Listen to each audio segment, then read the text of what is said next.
her work in ceramics. So that just to give you kind of a roadmap.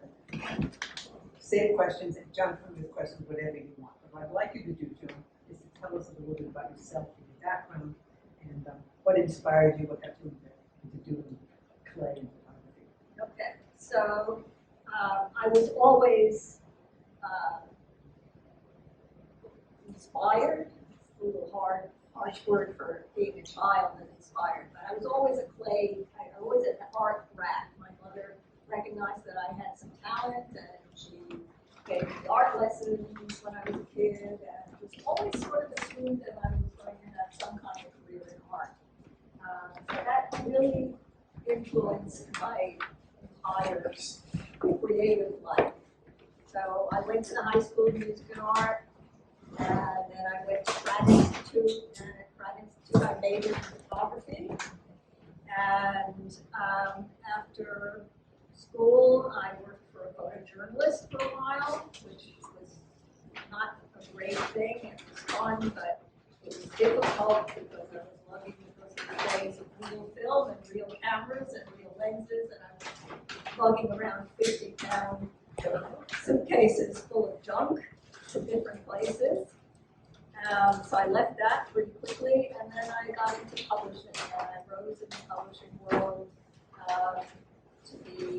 I started out in production, and then I became an art director and a photo editor, and I spanned the whole period of doing everything by hand to doing everything on the computer, sending entire books to the printer that were produced on the computer.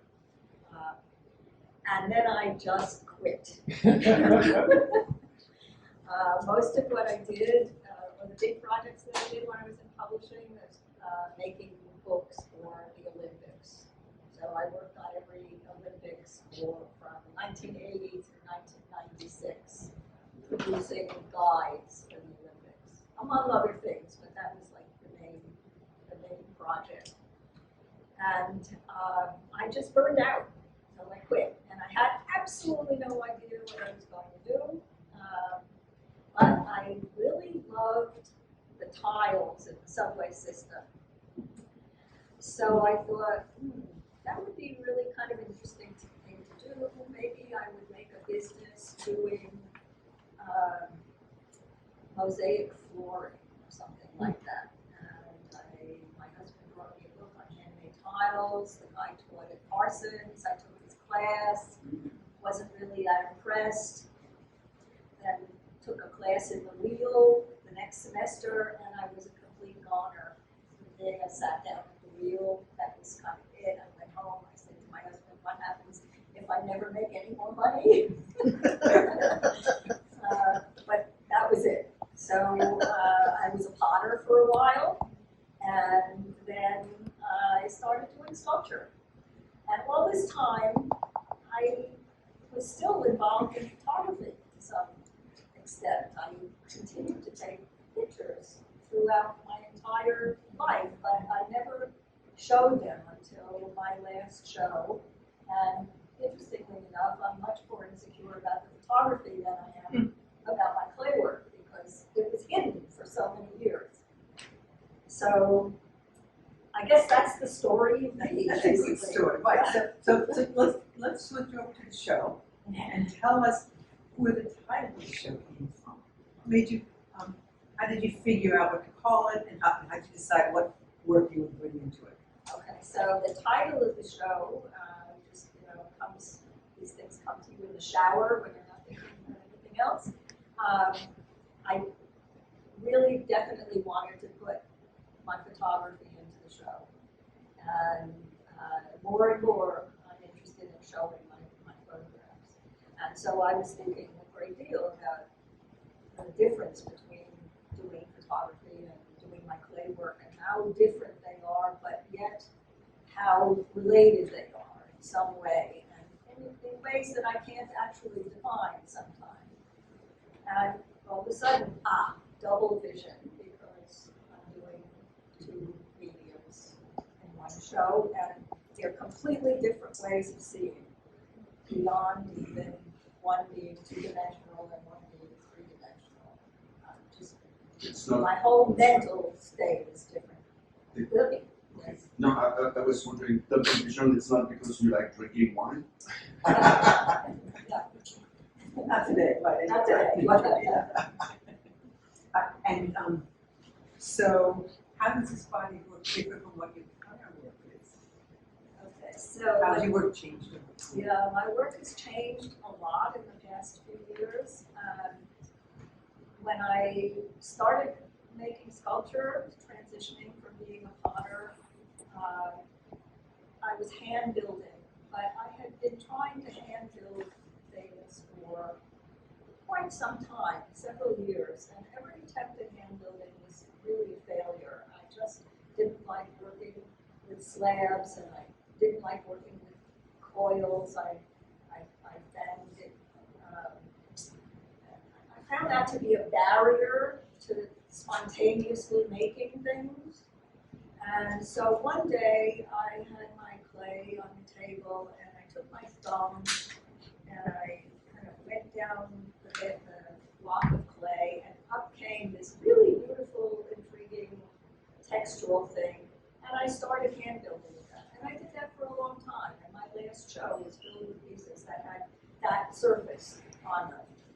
And eventually I got bored with that and I left it behind, and there's absolutely nothing in this show that has that texture. So it changed completely. It also became, the change came very abruptly because of the pandemic. So when the pandemic started, we moved to the country 1 month before the pandemic started. And between the political situation, the pandemic, and the move, I could not work at all. And I probably did not work in the studio at all for about a year and a half. So once I got back into the studio, I just started making again, and then it just changed by itself. I didn't want to do anything that I had done before. Do you plan ahead what a piece is going to look like? Only vaguely. Okay. I start out with an idea. A lot of people start out with sketches. I can't do that. I work really spontaneously, so I may have this sort of thought in my head about what I want to do, but then it just grows by itself. And how long does it take you to finish a piece? It's always an unfair question. It's not an unfair question. A lot of people ask that question. It's a difficult question to answer because the work is extremely slow. And because the pieces are not symmetrical or particularly balanced, I can only make an additional 2 or 3 inches at a time on a piece. So I work on several pieces at the same time, so that in a day I can work on a half an hour each on 4 or 5 pieces, and then I can come back the following day and do that. Otherwise, if I worked on one piece at a time, it would be, it would take me 10 years to produce enough work for a show. So over time, I would say like a group of 4 or 5 pieces might take anywhere from a month to 2 months. And there's a whole process to that. So you're building the piece, then because of the ways I make the pieces, there's a certain amount of refinement that has to go on once the piece is built. Then it has to be surfaced. So everything that you see on the outside that's not shiny has a surface on it when it's dry but hasn't been fired yet. Then it gets fired the first time. Then more stuff happens to it, and it gets glazed, and then it gets fired again. So it's a long, wonderfully tedious process. So how do you know when the piece is finished? It just tells me. Okay. It gets to a point where as I'm working, I'm thinking about it, and I probably say to myself, well, if I add this or I change this way, it's not going to be going in the right direction. So I stop. And do you have creative blocks? No, Okay. except for the big one that happened during the pandemic. And what are your biggest motivations? What motivates you and inspires you? I just love to see. So there's two different things going on. Photography, I've always got something in my hand to take pictures. It's either my iPhone, which my friend told me this is a mistake, so I won't be doing that again, and or a camera. And I'm constantly looking. And kind of something that's sort of interesting is I don't actually look at objects.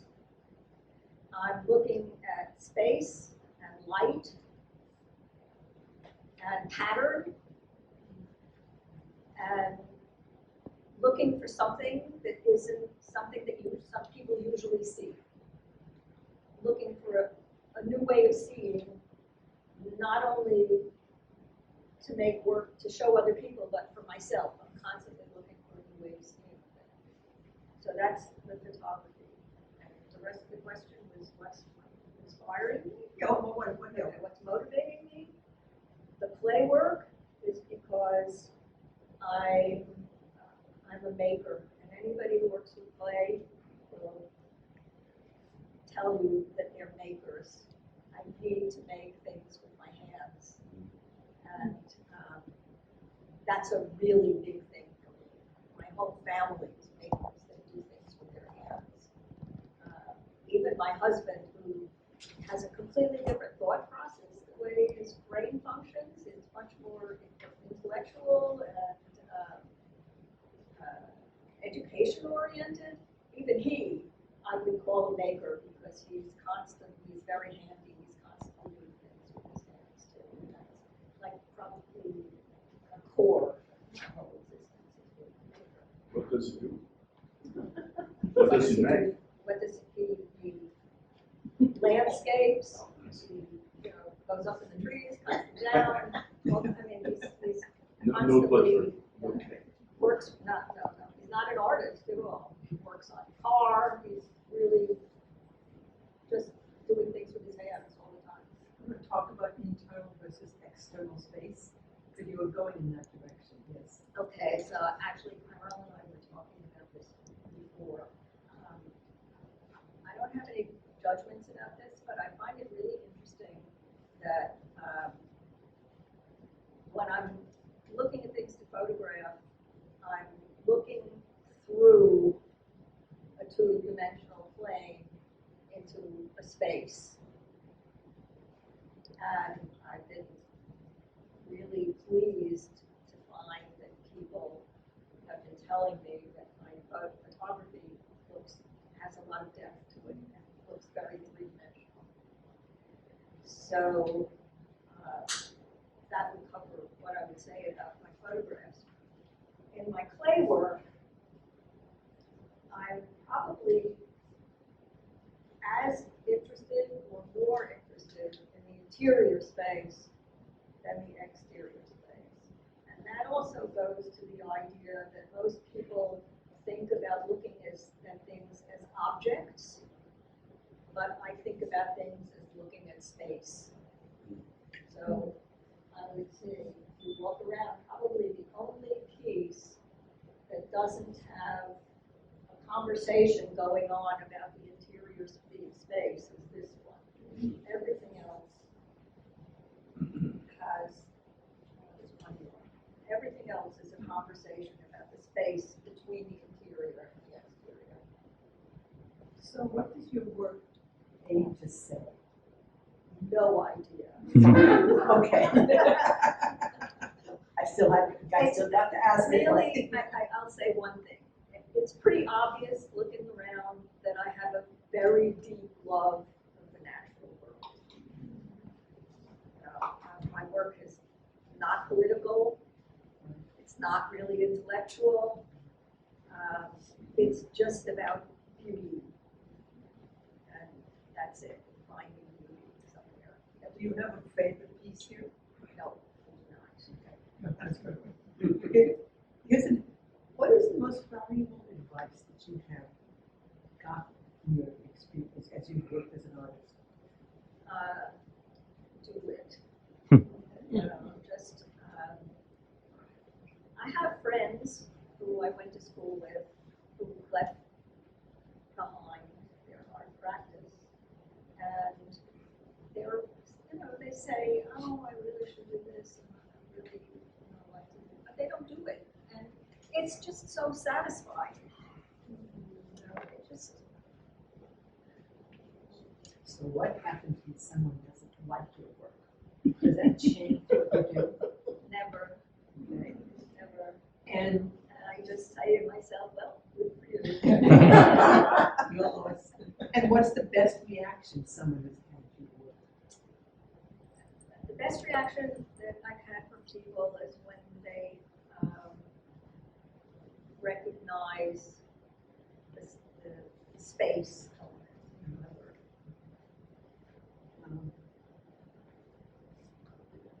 So one of the wrap up, I have 2 questions. I can't decide which to do. Then I have other things to say, but You can have more things to say anyway. What will you do next? I'm not sure. I'm old, 77, and a few of the pieces in this show are so large that they were made to just about fit inside my kiln. It was a big struggle. I can't lift these things, and my husband helps, but it's hard. It's really hard.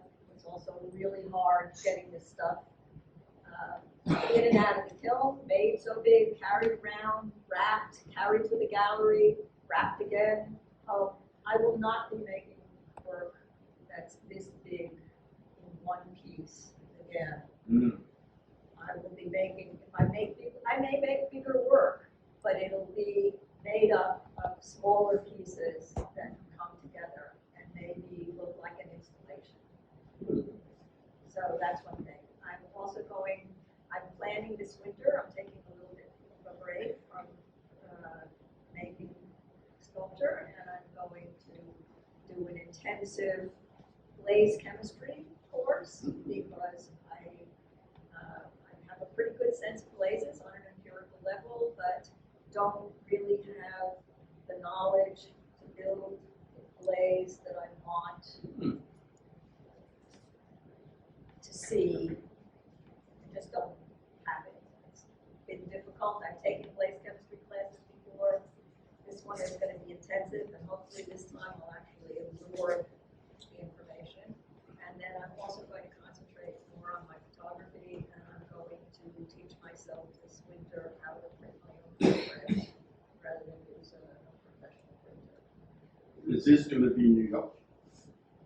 It's going to be everywhere. No, but the research for finishes, it's going to The be. glaze course? Yeah, the course, the chemical It's things. online. Online. It's a couple who do this for a Okay. living. Joan, I just want to point to the sculpture behind you with the sunlight shining on it. It's absolutely gorgeous. We're all looking at that. Oh, thank you. It's the sun. I know you placed it. Looks like Bowen's now, right? That's right. Joan, is it more interesting for you or more difficult? Some of these sculptures have that openness, there's no bottom, as opposed to those that are more like vessels. Is there a reason that you go in one direction as opposed to the other? Is one easier than the other? Is it just It's Your more creativity? difficult to make those pieces okay? because they have no bottom. Yeah. When you have a bottom, you can work from the bottom up. And which do you? Is it possible to get more enjoyment out of? No, or more, it's just two different. Depends. Okay. Depends.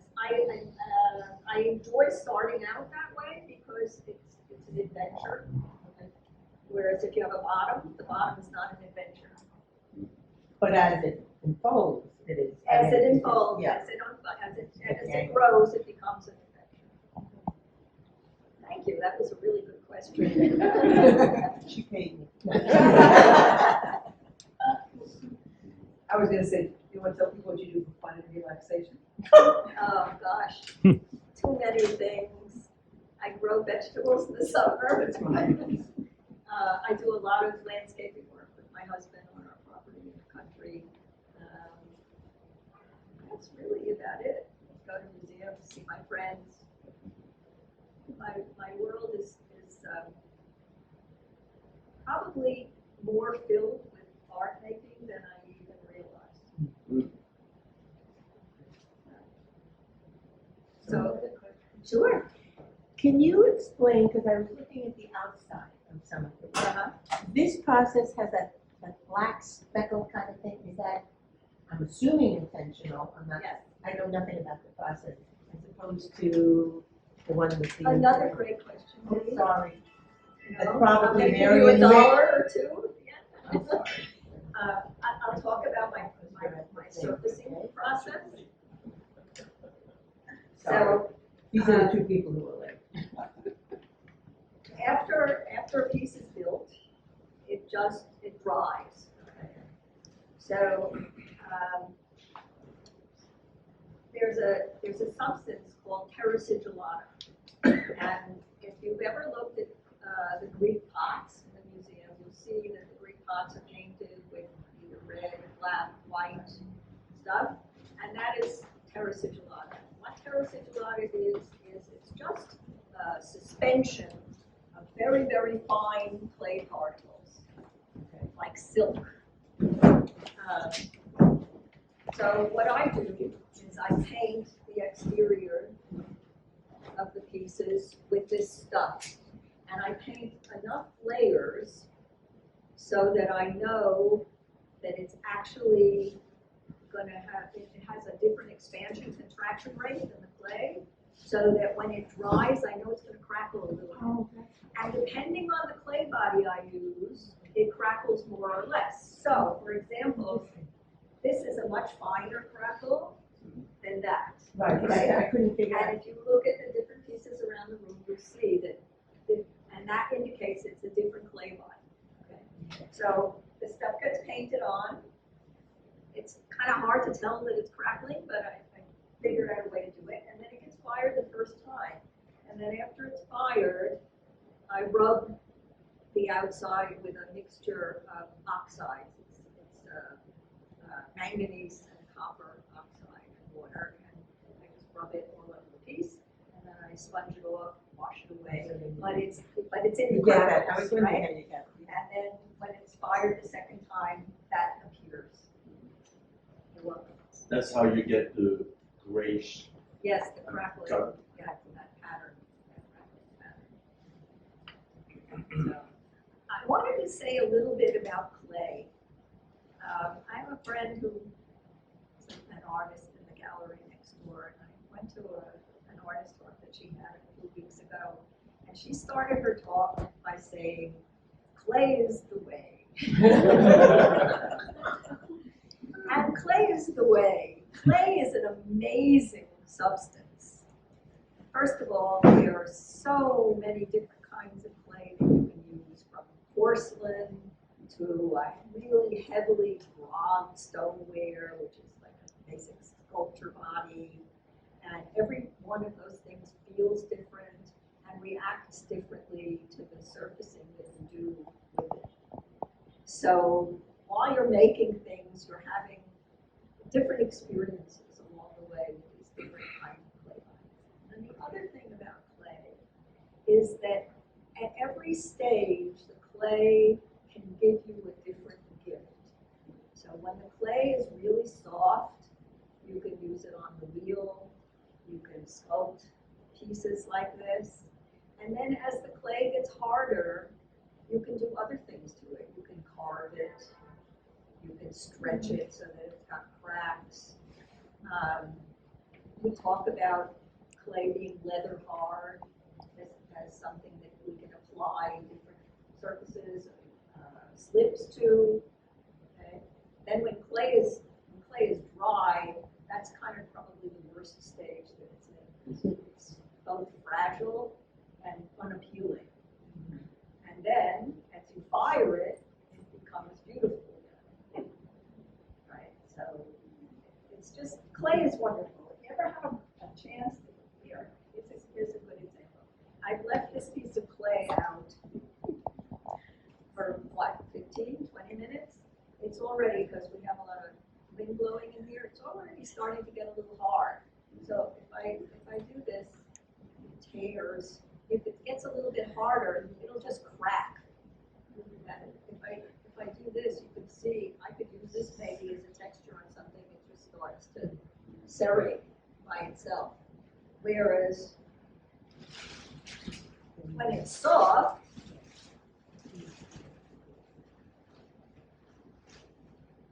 it's like really mushy and you can mold it. So I don't know if you guys want to pass this around. I have hand wipes, but you can even feel the difference in the texture of the clay now just from 15 minutes of rest. What else can one sculpt besides? You can carve marble. You can carve. You can sculpt with paper mache, with wood, and sculpt with wood, but they're all different techniques. Clay is one thing that's they can sculpt with. It's really valuable. I got to know you as a student potter, a budding potter, a sprouting potter, and just a gorgeous potter. And then you took this left turn. First you went on a trip to Japan with a bunch of clay people, and it was specifically for clay. And you were very excited when you came back on that trip, having seen the porcelain orchestra. And but first Japan and then to China. And it was when you came back from China with the porcelain orchestra, you made that left turn in your work. And it might have seemed gradual to you, it seemed rather sudden to me, but and you thought you would never go back to potting again, which apparently you will. But can you talk about what happened? So, in 2004, I went to China. Sarah and Carol have both gone on this trip. Different trips, but same place, same tour guide. I always had a sense that I had to make a living. So everything that I did with artwork, even potting, was kind of geared to the idea that I might make a living at it. And I mean, this is, from parental encouragement from earliest times, right? And when I went on this trip in 2004 to China, everybody brought a piece of their work to be exhibited in a group show among Chinese artists and American artists and artists from different countries, because it's too difficult to explain. But there were a lot of people from other countries were all coming to this one town in China to have a conference. And it occurred, I brought a couple of small bottles. We were treated like royalty by the people hosting us in China. And I felt for the first time that I should just be an artist. And that's what happened as I came home, and that's when I started to make sculpture. And I didn't really leave potting behind, but as I grew into my sculpture, I actually had to make a conscious effort to put away the idea that something had to be functional. And that's the story of my artistic transition and struggle. I got the sense also that finding your shapes, okay, yes, coming from nature, but something in that trip You got this big freedom, which is fabulous, to make art. But finding your shapes, I feel like something there also happened. I'm not sure. I'm not sure that that's true. I mean, I'm always looking at stuff, but, I don't think that I got that from my China trip. If anything, the direction that my sculpture has gone, I have tried to veer away from anything that other people are doing, because I don't want my work to be derivative. And I've been very conscious of that throughout my whole artistic growth. There are other people who work in the same sculptural genre as I do, but if my work starts like veering in those directions, I pull back from it and go a different way, because I don't want it to look like anybody else's work. Yeah, it is extremely original. Thank you. Good to see you, Bruno. Yes. Good to see you also. So, I actually have a piece of paper. I don't know if I've said everything. I can't remember what I said. The only one you didn't touch was art versus craft, but I kind of decided it was boring. Yeah, So that's why I didn't ask you, but I think it's. that's another conversation that people who are makers have a lot, is the difference between art and craft. And it's a big argument in the art world, and of course painters think that clay people are craftsmen, and clay people think they're artists. So. I felt like it wasn't gonna be. good. Yeah, So I left it. it's an annoying subject. Okay, well, that ends it that. I think that was a lot of good things. It's annoying because you think of crafts as being less worthy. No, I think of being Not craft, you, but I fine, mean I in the think, general perception. no, not at all. I mean, I think people, what do they call,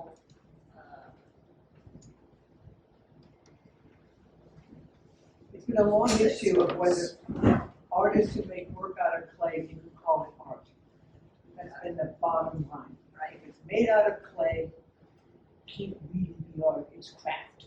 That's sort of Yeah. that's kind of the shorthand. So- And it's been a real challenge for creative people who work in art and clay to be recognized as artists, which they are. Yeah. But there is a thinking that goes on, which is if you're working in clay, you're a craftsperson. I never thought that. So, I mean, the entire Victoria and Albert Museum in London is filled with utilitarian art, right? But painters, they just don't really like to think about utilitarian art as being art. So that's really what I was kind of bringing up. It's kind of an argument going back and forth. I have to say that I was welcomed into this gallery as a three-dimensional artist. At the time that I joined the gallery, I was the only three-dimensional artist, and it was a little bit intrusive because they didn't have any pedestals, and I had to start a different way of thinking about how they were going to show work. I have a question. Sure. I'm not sure I grasp the double vision, like the photography and the clay. And I was only curious, like here, I look at this one and I see you finishes you put inside, So it's more a color, but you said it's more space, or you get inspired by the space, making the sculptures. Right, so as I pointed out, Yeah. this particular piece, and then there's one other piece over there on the back wall, that's a closed form. Right. And those are the only two pieces here where I don't feel that there's much of a dialogue between the interior and the exterior. Like those pictures, right? Like this one, with the white and the beige. Are you talking about the photographs now? Yes, the Okay, photograph. so people have pointed out to me that they feel that, and this is the way I feel too, is I'm not looking at an object, I'm looking at a plane and then space. I'm looking through space inside the plane. But because I didn't know you did photography, so I said I Right. better come here Well, and that's listen. the odd thing, is I've been doing photography my whole life, but And you went to never- Pratt, Yeah, I went and I went to Pratt. I didn't know that. This is a very basic question because I've never done it. When you fire the clay, do you then, at the next step, put a glaze on both inside and outside and then fire it again? Do you, what is the process? Each piece is fired at least twice. Okay. So for the first firing, if I'm doing this stuff on the exterior, Mhm. I've painted the terra sigillata on it Gotcha. before it's fired in wall. And it's fired for the bisque fire, so the bisque fire leaves the clay somewhat absorbent. And that's in order to be able to put glaze on it, so that the glaze is absorbed somewhat into the clay. So, once it's bisque fired, I do the oxide rub and washing away, and then I do the glazing. And by And then doing it's the fired glaze, the second time. but by firing it the second time, it's not affecting the outside, whatever you've done. Sure it is, because you know, when I rub the oxides on this, It's going to, you don't even really see it that much until it's fired again. okay, so it's the second time. I know what to expect, but it doesn't look like that at all until it's fired the second time. If I get a piece out and I don't like the way it looks, I'll do something else and fire it again, Oh, okay. and maybe even fire it again. There are different techniques for doing that in terms of temperature for firing and what you can achieve in each time, but Also with the first fire, the piece gets a bit stronger, yes. which is useful because then it allows you to handle it more Yeah, then you can securely. glaze it without the whole thing falling apart. So there's that, that's just that's a structural thing. You're into following. I'm just not interested in being in the sunlight, so I'll move here. Any more questions, guys? No, we can have champagne. Yeah, please avail yourselves of snacks and walk around, and I'm here, so Oh, yeah. if you look at the work and you see something else that you Nice. want to ask about.